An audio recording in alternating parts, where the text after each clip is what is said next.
Our next task would be to place our players where we'd like them to respawn. And so in the case of my team player 2, I'm going to move that person back a bit. And I'm also going to do the same thing here for my player 1 because I don't want them nearly that close to the opening. Okay, the next step is asking you to design your team base. And what makes Dodgeball in this kind of setting and any Battle Royale exciting is if you have kind of a series of obstructions or platforms to make it more like a parkour adventure, more like the platformer game, and give your player a chance to move around when attacking the other team. This also has a very important purpose because when we respawn, we're always going to respawn to the same place. The trouble with that is if the other team knows that, when they see somebody who has been hit by the ball, they know where they're going to respawn and they could immediately start throwing at them. And so you would stand very little chance every time you respawn into the game of actually having a chance at playing because somebody could just be targeting that triggered area. So what we do is we create just some simple shapes to give us a base. And I'm going to just put in here something very, very simple as a way to kind of showcase the barrier that could become my base. And I'm going to make this just a little bit less wide, I think. We'll change the depth of field on this a little bit just so that I have this wall kind of going across here that just makes things look a little bit more like a protection for my character. What we can do is press the R key, which is a replicate, and that allows us to duplicate the shape a little bit more easily so that we can keep using it over and over again. And as you can see, I'm just going to create kind of like a little barrier here. I'm going to do another one over here, and once again, I'm just going to use the rotation feature, pretty quick and efficient way to just make this look like a simple protective base. Okay? And again, you could do anything you want with these. I'm going to just, for ease, I'm going to group them all together. And I'm going to give them some material. I think I'll make them kind of rocky, like a brick pattern. And so now I have this protective brick.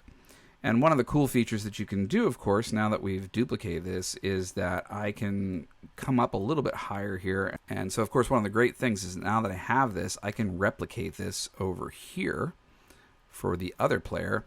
And I'm just going to turn it around. And there we go. Now we both have a little bit of protection when we respawn. So we know that our character is certainly going to respawn the same place every time, but this way, at least we have a little bit of initial protection. Now, for the rest of your game, you're probably going to want to put some platforms or things that are going to protect you, and you could choose to do that all kinds of different ways. Again, a simple cube goes a long way. You can, make this into a wall that you could crouch behind. And again, if you want to pick a material, you can. You don't have to, but we're going to just kind of keep this pattern of, giving it a look. One of the other great features about this is that because we are replicating it, we can also just quickly rotate it like so. And now I can turn this into a platform, something that I might jump on. And so now I can put in, multiple steps to allowing my character to kind of jump up on, and that makes it a little bit more interesting. And again, I'm holding the control key and I'm selecting all of these, and I'm going to choose replicate, and I'm going to do the same thing over here. I'm going to go on the far side over here, and I'm going to replicate again. And this time I just need to rotate it 180 degrees so that it's the platforms are better situated for this side. And again, I'll just rotate this a little bit and give us some room to see what we're doing here. Okay. Oops. And what I like about the ease of this is once you start getting really confident and comfortable with the controls, like I've obviously practiced a lot using this kind of keyboard scenario, you can get very comfortable moving things around and duplicating like this. And the best way to do that is really go up to the Tools menu, choose the option for Builder Controls, and really just get familiar with your WASD, your QE, and R keys. All of them will make this go smoothly. So we're just going to leave it very simple right now, nothing more than that. I want to get to the more intricate steps that are really critical to making this game work, and you're always welcome to go back and rebuild more things as you go. The next step is we need to customize how the player works. And so the first thing we're going to do is we're going to select our team player 1. And on the right side, under Object and in Advanced Options, we want to turn on Hit Points. And what this does is this becomes kind of like the health meter for our character. This is how many times or how many points that they need to be hit before the game would end for them. Or in the case that we're about to set up, it'll respawn the game. So they have a default of 10. We're going to leave it at that. And you can change this to make it more or less difficult, but we'll leave the base of 10 for a reason.